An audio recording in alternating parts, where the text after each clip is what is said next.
Hi all അസ്സലാമു അലൈക്കും welcome back. എന്തെല്ലാന്ന് വിശേഷം? എല്ലാവർക്കും സുഖമല്ലേ? അപ്പോൾ ഇന്നത്തെ നമ്മുടെ ഒരു അടിപൊളി റെസിപ്പിയാണ് കേട്ടോ. നമുക്ക് എപ്പോഴും നമ്മൾ കിട്ടിയാൽ കഴിക്കണം തോന്നുന്ന ഒരു ഐറ്റമാണല്ലേ തട്ടുകട ചിക്കൻ ഫ്രൈ. അതിൻ്റെ രുചിയൊന്ന് വേറെ തന്നെയാണ്.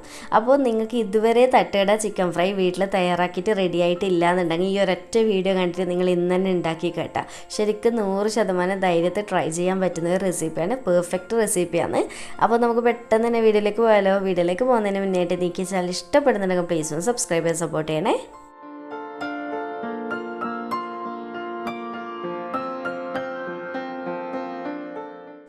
അപ്പോൾ നമ്മുടെ തട്ടുകട ചിക്കൻ ഫ്രൈൻ്റെ മസാല കാര്യങ്ങളൊക്കെ ആദ്യം തന്നെ റെഡിയാക്കി വെക്കാം. അപ്പോൾ ഈ ഒരു ബൗളിലേക്ക് ഞാൻ ഏകദേശം ഒരു 300-350 വെയിറ്റ് വരുന്ന ചിക്കനാണ് എടുത്തിട്ടുള്ളത്.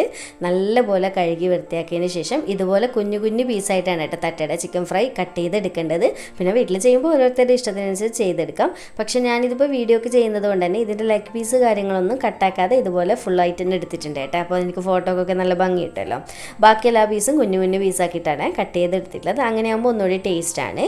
അപ്പോൾ ഇനിയിപ്പോൾ നമുക്ക് ഇതിലേക്കുള്ള മസാല റെഡിയാക്കി വെക്കാം. അപ്പോൾ നന്നായിട്ട് കഴുകിയതിന് ശേഷം വെള്ളം നല്ലപോലെ തന്നെ ഊറ്റിയെടുക്കണേ. അപ്പോൾ ഞാനിതാ മിക്സിയുടെ ചെറിയ ജാർ എടുത്തിട്ടുണ്ട്. ഇതിലേക്ക് ആദ്യം തന്നെ ഏകദേശം ഒരു 13-15ഓളം ചെറിയ ഉള്ളിയാണ് എടുത്തിട്ടുള്ളത്. അത് കുഞ്ഞു കുഞ്ഞാണെങ്കിൽ ഇതിനനുസരിച്ച് നിങ്ങൾ മാറ്റം വരുത്ത അളവിൽ. അപ്പോൾ കുഞ്ഞുള്ളി തന്നെ എടുക്കാൻ നോക്കുക, എങ്കിലേ ഒരു കറക്റ്റ് ടേസ്റ്റിങ് കിട്ടുള്ളൂ. പിന്നെ ഏകദേശം ഈ ഒരു വലുപ്പത്തിലുള്ള ചെറിയ പീസ് അളവിൽ ഇഞ്ചിയും കൂടി എടുത്തിട്ട് അതും കൂടി ഇട്ട് കൊടുക്കുന്നുണ്ട്.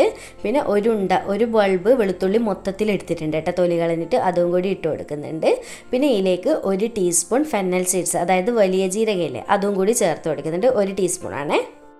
അപ്പോൾ ഇത്ര ഐറ്റംസ് ചേർത്തതിന് ശേഷം നമുക്കിതൊന്ന് ക്രഷ് ചെയ്തെടുത്തിട്ട് വരാം. ഓവർ അങ്ങനെ പേസ്റ്റ് ആക്കിയിട്ട് അരച്ചെടുക്കരുത്, ഒന്ന് ഒതുക്കി എടുക്കല്ലോ നമ്മൾ, അത് മാത്രം ചെയ്യാം. പിന്നെ ഇത് നമ്മൾ കഴുകി വൃത്തിയാക്കിയിട്ടുള്ള ചിക്കൻ്റെ ബൗൾ എടുക്കുക. അതിലേക്ക് നമ്മൾ ഇതുപോലെ ക്രഷ് ചെയ്ത് വെച്ചിട്ടുള്ള ഈ സംഭവങ്ങളൊക്കെ ഇല്ലേ, ഉള്ളി വെളുത്തുള്ളി സംഭവങ്ങളൊക്കെ, അത് മൊത്തത്തിലായിട്ട് ഇട്ട് കൊടുക്കുന്നുണ്ട് കേട്ടോ. ഇത്രയും മതി, ഓവർ അങ്ങനെ അരച്ചെടുത്ത് അത്രയ്ക്ക് ടേസ്റ്റ് ഉണ്ടാവില്ല. അപ്പോൾ ഇത്രയും ചേർത്ത് കൊടുത്തതിന് ശേഷം 1/2 ടീസ്പൂൺ മഞ്ഞൾപ്പൊടി ഇട്ട് കൊടുക്കുന്നുണ്ട്. പിന്നെ അടുത്തത് 2 ടേബിൾ സ്പൂൺ കാശ്മീരി ചില്ലി പൗഡറാണ് ചേർക്കുന്നത്. അത് നല്ല കളർ കിട്ടാൻ വേണ്ടിയിട്ടാണ് കേട്ടോ ഇത് ചേർക്കുന്നത്. അപ്പോൾ ആദ്യം തന്നെ 2 ടേബിൾ സ്പൂൺ ചേർക്കുന്നുണ്ട്. എന്നിട്ട് ലാസ്റ്റ് മിക്സ് ചെയ്തിട്ട് വേണമെന്നുണ്ടെങ്കിൽ ഇനിയും ചേർക്കാം. പിന്നെ ഇതാ 1 ടീസ്പൂൺ ഗരം മസാല പൊടി ചേർക്കുന്നുണ്ട്. പിന്നെ നമ്മുടെ തട്ടുകട ചിക്കൻ ഫ്രൈൻ്റെ മെയിൻ ഹൈലൈറ്റ് ഈ ഒരു ക്രഷ്ഡ് ചില്ലിയാണ് കേട്ടോ, അതായത് ചില്ലി ഫ്ലേക്സ്. നമ്മുടെ ഉണക്കമുളക് ഒന്ന് ചതച്ചെടുത്താൽ മതി. അപ്പോൾ ഇത് ഏകദേശം ഒരു 4 ടേബിൾ സ്പൂൺ നിറയെ ചേർക്കുന്നുണ്ട് കേട്ടോ. നിങ്ങൾക്കറിയാമല്ലോ തട്ടുകടയിൽ നമ്മൾ ചിക്കൻ ഫ്രൈ വാങ്ങിക്കഴിഞ്ഞാൽ അതിൻ്റെ മുകളിൽ ഒരു മുരുമുരുപ്പ് ഉണ്ടാവില്ലേ, നമ്മുടെ കോൺഫ്ലോറിൻ്റെയും ആ ഒരു ചില്ലി ഫ്ലേക്സിൻ്റെ ഒക്കെ മിക്സ് ആയിട്ട് ഒരു മുരുമുരുപ്പ് നല്ലോണം ഉണ്ടാവും, തരി പോലെ. ആ ഒരു സംഭവം കിട്ടാനാണ് കേട്ടോ ഇത് നിർബന്ധമായിട്ട് ചേർക്കുക. കാരണം ഇതിൻ്റെ എരിവ് തന്നെയാണ് മെയിനായിട്ട് ഇതിന് നമ്മൾ കൊടുക്കുന്നത്. പിന്നെ കാശ്മീരി ചില്ലി കളറിന് വേണ്ടിയിട്ട് ചേർത്തതാണല്ലോ, അതുകൊണ്ട് തന്നെ 4 ടേബിൾ സ്പൂൺ നിറയെ ചേർത്തിട്ടുണ്ട്. പിന്നെ എരിവ് ഇത്രക്ക് വേണ്ടാന്നുണ്ടെങ്കിൽ കുറക്കുകയും ചെയ്യാം കേട്ടോ. പിന്നെ ഇതിലേക്ക് 2 ടേബിൾ സ്പൂൺ കോൺഫ്ലോർ ചേർക്കുന്നുണ്ട്. അതുപോലെ തന്നെ ഒരു കാര്യം ശ്രദ്ധിക്കുക, ഇതിലേക്ക് ചേർത്തിട്ടുള്ള ചില്ലി ഫ്ലേക്സും കോൺഫ്ലോർ കാര്യങ്ങളൊക്കെ 2 ടേബിൾ സ്പൂൺ എന്നൊക്കെ അളവ് പറയുമ്പോൾ അത് നിങ്ങളങ്ങനെ ലെവൽ ചെയ്തെടുക്കരുത്, കുറച്ച് അധികം തന്നെ ആക്കിയിട്ട് എടുക്കുക കേട്ടോ, നിറയെ ആക്കിയിട്ട് എടുക്കുക സ്പൂൺ കണക്കിന്. അതാണ് കേട്ടോ ഇതിൻ്റെ കറക്റ്റ് അളവ്. അതുപോലെ തന്നെ സെയിം അളവ് തന്നെ 2 ടേബിൾ സ്പൂൺ അരിപ്പൊടിയും കൂടി ചേർക്കുന്നുണ്ട്. നമ്മൾ പത്തിരി ഇടിപ്പത്തിനൊക്കെ എടുക്കുന്ന സെയിം അരിപ്പൊടി.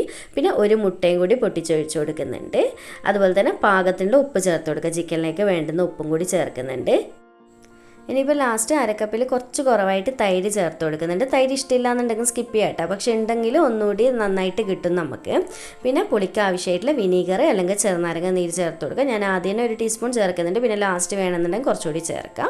അപ്പോൾ ഇത്രയും ചേർത്തിട്ട് കൈ വെച്ചിട്ട് തന്നെ നന്നായിട്ട് മിക്സ് ചെയ്ത് കൊടുക്കുക കേട്ടോ. നമ്മുടെ ചിക്കൻ്റെ എല്ലാ സൈഡിലും മുക്കിലും മൂലയിലും എന്ന് പറഞ്ഞ പോലെ എല്ലാവരുടെയും നമുക്ക് ഈ കോട്ടിങ്ങൊക്കെ പിടിച്ച് കിട്ടണം കേട്ടോ. അതുകൊണ്ട് കൈ വെച്ചിട്ട് തന്നെ മിക്സ് ആക്കുക. വേറെ എക്സ്ട്രാ വെള്ളമൊന്നും ഒഴിക്കേണ്ട ആവശ്യമില്ല, കാരണം തൈര് ചേർത്തിട്ടുണ്ട്, മുട്ട കാര്യങ്ങളൊക്കെ ഉള്ളത് കൊണ്ട് തന്നെ നന്നായിട്ട് തന്നെ കോട്ടായിട്ട് കിട്ടിക്കോളും.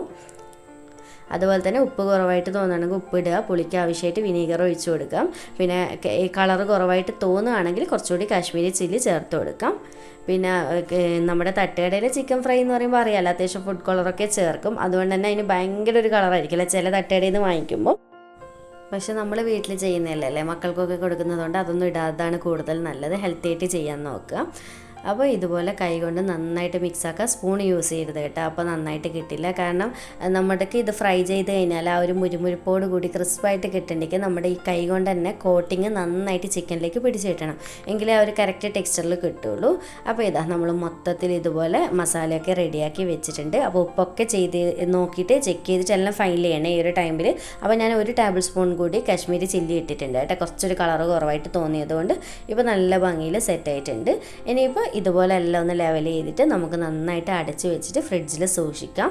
ചുരുങ്ങിയത് ഒരു 2-3 മണിക്കൂർ കേട്ടോ, ചുരുങ്ങിയതാണേ പറഞ്ഞത്. അതിൽ കൂടുതൽ എത്രത്തോളം നിങ്ങൾക്ക് സമയമുണ്ട് വെച്ച് അത്രക്കും നല്ലത് കേട്ടോ. അപ്പോൾ ഞാൻ എന്തായാലും ഇത് ഫ്രിഡ്ജിൽ താഴെയാണേ വെക്കേണ്ടത്, ഫ്രീസറിൽ വെക്കരുത്. അപ്പോൾ ഇതുപോലെ ഫ്രിഡ്ജിൽ വെക്കാൻ പോവുകയാണേ. അപ്പോൾ നമ്മുടെ തട്ടയുടെ ചിക്കൻ ഫ്രൈൻ്റെ മെയിൻ ഹൈലൈറ്റ് എന്ന് പറയുന്നത് അത് വെളിച്ചെണ്ണയിൽ ഫ്രൈ ചെയ്തെടുക്കുക എന്നുള്ളതാണല്ലേ. അതാണ് അതിന് ഏറ്റവും ടേസ്റ്റ് കൊടുക്കുന്നതും. അപ്പോൾ അതിന് പറ്റിയിട്ടുള്ള നല്ല അടിപൊളി വെളിച്ചെണ്ണ പരിചയപ്പെടുത്തി തരാം. വേറൊന്നുമല്ല, EDHWIയുടെ 100% pure and natural unrefined coconut ഓയിലാണ് കേട്ടോ. അപ്പോൾ EDHWI ബ്രാൻഡ് ഒരുപാട് പേർക്ക് അറിയുന്നത് തന്നെയായിരിക്കും, അറിയാത്തവരുണ്ട് എന്നുണ്ടെങ്കിൽ തീർച്ചയായിട്ടും അറിഞ്ഞിരിക്കണം കേട്ടോ. അപ്പോൾ ഈ ഒരു EDHWI കോക്കനട്ട് ഓയിലിൻ്റെ ഫൗണ്ടർ എന്ന് പറയുന്നത് നമ്മുടെ മലപ്പുറത്തുകാരിയായിട്ടുള്ള സൈമ നദീമാണ്.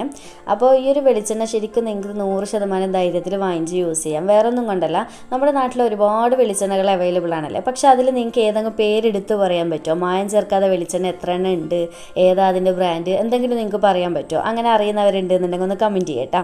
പക്ഷേ നിങ്ങൾ EDHWIയുടെ വെളിച്ചെണ്ണ യൂസ് ചെയ്യുകയാണെങ്കിൽ നിങ്ങൾക്ക് ആ ഒരു ടെൻഷൻ വേണ്ട കേട്ടോ, മായം ചേർത്തിട്ടുള്ളതാണ് എന്നുള്ളത്. കാരണം അവരെ പാക്കിങ്ങിൽ തന്നെ നിങ്ങൾക്കത് മനസ്സിലാവും. അവർ ആ ഒരു വെളിച്ചെണ്ണയുടെ ഈ ഒരു പൗച്ചിൻ്റെ താഴെയായിട്ട് എഴുതിയിട്ടുണ്ട്, extracted from selected premium quality sun dried white copra without adding chemicals or smoke. ഈ ഒരു പാക്കിങ്ങിൽ ഇവരിങ്ങനെ ഈ ഒരു ടൈറ്റിൽ കൊടുക്കുകയും ചെയ്തിട്ടുണ്ട്. ഒട്ടും തന്നെ കെമിക്കൽസും സ്മോക്കിങ്ങും കാര്യങ്ങളും ഇല്ലാതെ പ്രീമിയം ക്വാളിറ്റി കൊപ്ര വെച്ചിട്ട് ചെയ്യുന്നതെന്നുള്ളത്. അതുപോലെ തന്നെ അവർ ആ ഒരു കമ്പനി അവകാശപ്പെടുന്നതും അത് തന്നെയാണ് കേട്ടോ. കാരണം അതാണ് അവരെ മെയിനായിട്ടുള്ള ഹൈലൈറ്റ്. അപ്പോൾ ഇത് നിങ്ങൾക്ക് ഏത് വഴിയും പർച്ചേസ് ചെയ്യാം. ആമസോൺ, ഫ്ലിപ്കാർട്ട്, അതുപോലെ തന്നെ അവരുടെ വെബ്സൈറ്റ് ആയിട്ടുള്ള താരാക്കാർട്ടിലൊക്കെ അവൈലബിൾ ആണ്. അപ്പോൾ ഞാൻ അതിൻ്റെ ഡീറ്റെയിൽസ് മൊത്തത്തിൽ താഴെ കൊടുക്കുക കേട്ടോ. അപ്പോൾ നമ്മുടെ ആ ഒരു ലിങ്കിൽ ക്ലിക്ക് ചെയ്തിട്ട് നിങ്ങൾ പർച്ചേസ് ചെയ്യുകയാണെങ്കിൽ നിങ്ങൾക്ക് 10% ഡിസ്കൗണ്ടിൽ നിങ്ങൾക്ക് ഈ ഒരു EDHWI കോക്കനട്ട് ഓയിൽ പർച്ചേസ് ചെയ്യാൻ പറ്റും. അപ്പോൾ എനിക്കിപ്പോൾ ഇതൊരു ഹാമ്പറായിട്ടാണ് കേട്ടോ വന്നിട്ടുള്ളത്. 1 ലിറ്ററിൻ്റെയോ 1/2 ലിറ്ററിൻ്റെയോ പാക്കറ്റും ബോട്ടിലുമായിട്ട് വന്നിട്ടുണ്ട്. എല്ലാം നല്ല ക്വാളിറ്റി പാക്കിങ്ങും കാര്യങ്ങളാണ് കേട്ടോ. എനിക്ക് ഭയങ്കര ഇഷ്ടമായത്. അവർ ഇൻസ്ട്രക്ഷൻസ് കാർഡും ബുക്കും കാര്യങ്ങളൊക്കെ കൊടുത്തിട്ടുണ്ട്. അതിലെല്ലാ ഡീറ്റെയിൽസും ഉണ്ട് കേട്ടോ, അവരെങ്ങനെയൊക്കെ വെളിച്ചെണ്ണയാക്കി മാറ്റിയെടുക്കുന്നു എന്നുള്ളത്. അതുപോലെ തന്നെ അവരുടെ കയ്യിൽ കുക്കിംഗ് ഓയിലുണ്ട്, ഹെയർ ഓയിലുണ്ട്, ബേബി മസാജിങ് ഓയിൽ കാര്യങ്ങളൊക്കെ അവൈലബിൾ ആണ്. എന്തായാലും ഒന്ന് കയറി ചെക്ക് ചെയ്യട്ടോ.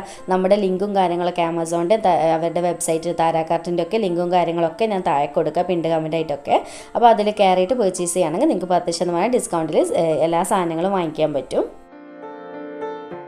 അങ്ങനെ ഏകദേശം ഒരു 2-3 മണിക്കൂറൊക്കെ കഴിഞ്ഞതിന് ശേഷം ഞാനിതാ പാനിലേക്ക് EDHWIയുടെ വെളിച്ചെണ്ണ ഒഴിച്ചു കൊടുക്കുന്നുണ്ട്. ഏത് വെളിച്ചെണ്ണയായാലും ഈ ഒരു തട്ടയുടെ ചിക്കൻ ഫ്രൈക്ക് വെളിച്ചെണ്ണ തന്നെ യൂസ് ചെയ്യട്ടോ, അത് നിർബന്ധമാണ്. എങ്കിലേ ആ ഒരു കറക്റ്റ് ടേസ്റ്റ് കിട്ടുള്ളൂ, അല്ലെങ്കിൽ ഒരിക്കലും ആ ഒരു ടേസ്റ്റ് വരില്ല കേട്ടോ. അപ്പോൾ എണ്ണ നല്ലപോലെ ചൂടായി വന്നതിന് ശേഷം ഹൈ ഫ്ലെയിമിലിട്ടിട്ട് തന്നെ നമ്മുടെ ചിക്കൻ ഓരോന്നായിട്ട് ഇട്ട് കൊടുക്കുന്നുണ്ട്. ആ ഒരു കോട്ടിങ്ങോട് കൂടി തന്നെ ഇട്ട് കൊടുക്കുക കേട്ടോ. അങ്ങനെ ചിക്കൻ നമ്മൾ മൊത്തത്തിൽ ഇട്ട് വെച്ചിട്ടുണ്ട്. ഇനിയിപ്പോൾ എന്താ ചെയ്യേണ്ടതെന്ന് വെച്ചാൽ ഞാൻ പറയുന്ന പോലെ തന്നെ ചെയ്യുക കേട്ടോ. ആദ്യം തന്നെ ഞാൻ പറഞ്ഞല്ലോ ചിക്കൻ ഇടുമ്പോൾ ഹൈ ഫ്ലെയിമിൽ ഇടണം എന്നുള്ളത്. അങ്ങനെ ഹൈ ഫ്ലെയിമിൽ തന്നെ ഇട്ട് വെക്കുക. എന്നിട്ട് ഏകദേശം 1 മിനിറ്റ് നേരം നിങ്ങൾ അനക്കാനേ പാടില്ല, ഒട്ടും സ്പൂണൊന്നും വെച്ചിട്ട് ഇളക്കി കൊടുക്കാനേ പാടില്ല. കാരണം അങ്ങനെ ചെയ്ത് കഴിഞ്ഞാൽ അപ്പാടും തന്നെ നമ്മുടെ കോട്ടിങ് ഇളകിപ്പോവും. പിന്നെ നമുക്ക് ആ ഒരു തട്ടയുടെ സ്റ്റൈൽ ആ ഒരു ക്രിസ്പി ആയിട്ട് നല്ല ടെക്സ്ചറിൽ കിട്ടില്ല. അങ്ങനെ 1 മിനിറ്റൊക്കെ ആകുമ്പോൾ തന്നെ നിങ്ങൾക്ക് മനസ്സിലാവും ഏതാണ്ടൊന്ന് കോട്ടിങ്ങൊക്കെ അവിടെ സെറ്റായി പിടിച്ചിരിക്കുന്നുണ്ട് എന്ന് കണ്ടു കഴിഞ്ഞാൽ മാത്രം ഞാൻ ചെയ്യുന്ന പോലെ ജസ്റ്റ് ഒരു സ്പൂൺ വെച്ചിട്ട് ഒന്നങ്ങ് ഇളക്കി കൊടുക്കുക കേട്ടോ. ഇതെന്തിനും ഇങ്ങനെ ഇളക്കുന്നതെന്ന് വെച്ച് കഴിഞ്ഞാൽ പരസ്പരം ഒട്ടിപ്പിടിക്കാതിരിക്കാനും പിന്നെ എന്താണെന്ന് വെച്ചാൽ ആ കോട്ടിങ് ഇളകി പോവാതിരിക്കാൻ വേണ്ടിയിട്ട് അടിയിലൊന്ന് പിടിച്ചിട്ട് അതിന് വേണ്ടിയിട്ട് ജസ്റ്റ് ഇതുപോലെ ഒന്ന് തട്ടിയിട്ട് കൊടുക്കുക. തിരിച്ചിടാൻ പാടില്ല കേട്ടോ. ജസ്റ്റ് ഒന്ന് ഇളക്കി വെച്ചതിന് ശേഷം മീഡിയം ഫ്ലെയിമിലോട്ടൊക്കെ ആക്കിയിട്ട് ചിക്കൻ ഒരു സൈഡ് നന്നായിട്ട് വേവിച്ച് കുക്ക് ചെയ്തെടുക്കുക. പിന്നെ ചിക്കൻ കുക്ക് ചെയ്യുന്ന സമയത്ത് ഒരുപാട് ഓവർ ടൈമായിട്ട് കുക്ക് ചെയ്യേണ്ട കേട്ടോ. അപ്പോൾ അത്രയ്ക്ക് ഉള്ളൊക്കെ ഹാർഡായി അത്രയ്ക്ക് ടേസ്റ്റ് ഉണ്ടാവില്ല കഴിക്കാൻ വേണ്ടിയിട്ട്. ഉള്ളിൽ നമുക്ക് സോഫ്റ്റും പുറമേ നല്ല ക്രിസ്പി ആയിട്ടാണ് ഈ ഒരു തട്ടയുടെ ചിക്കൻ്റെ ഹൈലൈറ്റ് എന്ന് പറയുന്നത്. അങ്ങനെ കിട്ടണം, എങ്കിലേ ആ ഒരു ടേസ്റ്റ് ഉണ്ടാവുള്ളൂ. അപ്പോൾ ഏകദേശം പെട്ടെന്ന് തന്നെ ഫ്രൈ ആക്കി എടുക്കുക.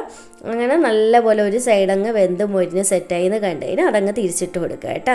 എന്നിട്ട് തിരിച്ചിട്ട് കൊടുക്കുമ്പോൾ പ്രത്യേകം ശ്രദ്ധിക്കേണ്ടത് നേരത്തെ ചെയ്ത അതേ സ്റ്റെപ്പ് തന്നെ ചെയ്യുക. ഹൈ ഫ്ലെയിമിൽ ഇട്ടിട്ട് തിരിച്ച് വെച്ച് കൊടുക്കുക.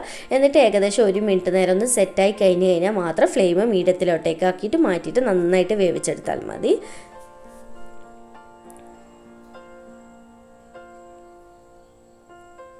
അങ്ങനെ തിരിച്ചു മറിച്ചൊക്കെ ഇട്ടിട്ട് കൊടുക്കുമ്പോൾ നിങ്ങൾക്ക് അറിയാമല്ലോ ചിക്കൻ ഫ്രൈ ചെയ്യാനൊക്കെ എല്ലാവർക്കും അറിയാമല്ലേ, ഇപ്പം നമ്മൾ പ്രത്യേകിച്ച് പറയേണ്ട ആവശ്യമില്ല.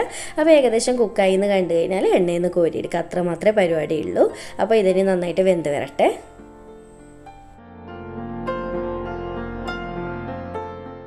അങ്ങനെ ഇതാ നമ്മുടെ ചിക്കൻ കണ്ടില്ല, നല്ല ഭംഗിയുള്ള കളറായി നല്ല ക്രിസ്പായി വന്നിട്ടുണ്ട്. രണ്ട് സൈഡും നല്ലപോലെ കുക്കായിട്ടൊക്കെ ഉണ്ട്.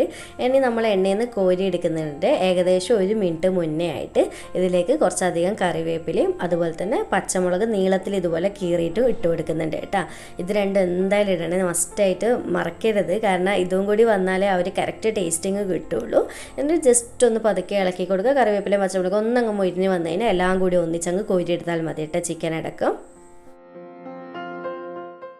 അങ്ങനെ നമ്മുടെ ഫസ്റ്റ് ബാച്ച് ചിക്കൻ ഫ്രൈ ആയിട്ടുണ്ട്. കണ്ടില്ല, നല്ലപോലെ മൊരിഞ്ഞ്. ശരിക്കും ആ ഒരു തട്ടുകടയിൽ നിന്നൊക്കെ കിട്ടുന്ന ചിക്കൻ ഫ്രൈ പൊരിച്ചിട്ട് കോരിയെടുക്കുന്നത് നമ്മൾ കണ്ടിട്ടുണ്ടാവില്ലേ, അതേ ലുക്ക് തന്നെ ഇല്ല അല്ലേ. നല്ല ഭംഗിയുള്ള കളറും കിട്ടിയിട്ടുണ്ട്. നമ്മൾ ഫുഡ് കളർ കാര്യങ്ങളൊന്നും ആഡ് ചെയ്തിട്ടില്ല, കാശ്മീരി മാത്രമാണ് കേട്ടോ ചേർത്തിട്ടുള്ളത്. അപ്പോൾ ഇതുപോലെ ബാക്കിയുള്ളത് മൊത്തത്തിൽ ഫ്രൈ ആക്കി എടുക്കുക. പ്രത്യേകിച്ച് ഇത് എടുത്ത് പറയുന്നത് വെളിച്ചെണ്ണയിൽ ഫ്രൈ ചെയ്തിട്ടുള്ള ചിക്കനും കൂടിയായതുകൊണ്ട് വീട് മൊത്തത്തിൽ ഭയങ്കര മണമായിരിക്കുമല്ലോ. അപ്പോൾ ആ ഒരു മണക്കുമ്പം തന്നെ നമുക്ക് കഴിക്കാൻ കൊതി വരും കേട്ടോ, അത്രയ്ക്ക് സൂപ്പർ ടേസ്റ്റി ആയിട്ടുള്ള ഐറ്റാണ്. അപ്പോൾ നമ്മൾ മൊത്തത്തിൽ നമ്മുടെ തട്ടുകട ചിക്കൻ ഫ്രൈ ആക്കി വെച്ചിട്ടുണ്ട്. നല്ല ടേസ്റ്റ് ആയിട്ടുള്ള സിമ്പിൾ റെസിപ്പി അല്ല, ഒരുപാട് പണിയൊന്നും ഇല്ല. അപ്പോൾ എന്തായാലും ചിക്കൻ വീട്ടിൽ വാങ്ങിക്കുന്ന സമയത്ത് എപ്പോഴെങ്കിലും ട്രൈ ചെയ്തിട്ട് ഫീഡ്ബാക്ക് അറിയിക്കുക കേട്ടോ. വീഡിയോ ഇഷ്ടമായിട്ടുണ്ട് എന്നുണ്ടെങ്കിൽ ലൈക്ക് ചെയ്യാൻ, ചാനൽ സബ്സ്ക്രൈബ് ചെയ്യാൻ, മാക്സിമം ഷെയർ ചെയ്ത് കൊടുക്കാനും മറക്കരുത്. അപ്പോൾ നമ്മുടെ ഇത് നാടൻ സ്റ്റൈൽ ചിക്കൻ ഫ്രൈ ആയതുകൊണ്ട് തന്നെ ഞാൻ ലുക്ക് കിട്ടാൻ വേണ്ടിയിട്ട് ഇലയിലൊക്കെ സെർവ് ചെയ്തിട്ടാണ് കേട്ടോ വെക്കുന്നത്, ഫോട്ടോ ഒക്കെ എടുക്കാൻ വേണ്ടിയിട്ട്. അപ്പോൾ ഇത്രയേ ഉള്ളൂ. എന്തായാലും ട്രൈ ചെയ്തിട്ട് ഫീഡ്ബാക്ക് അറിയിക്കുക. വീഡിയോ ഇഷ്ടമായിട്ടുണ്ടെന്നുണ്ടെങ്കിൽ ലൈക്ക് ചെയ്യണേ. അപ്പോൾ വീണ്ടും ഒരു അടിപൊളി വീഡിയോ ആയിട്ട് കാണാം. താങ്ക്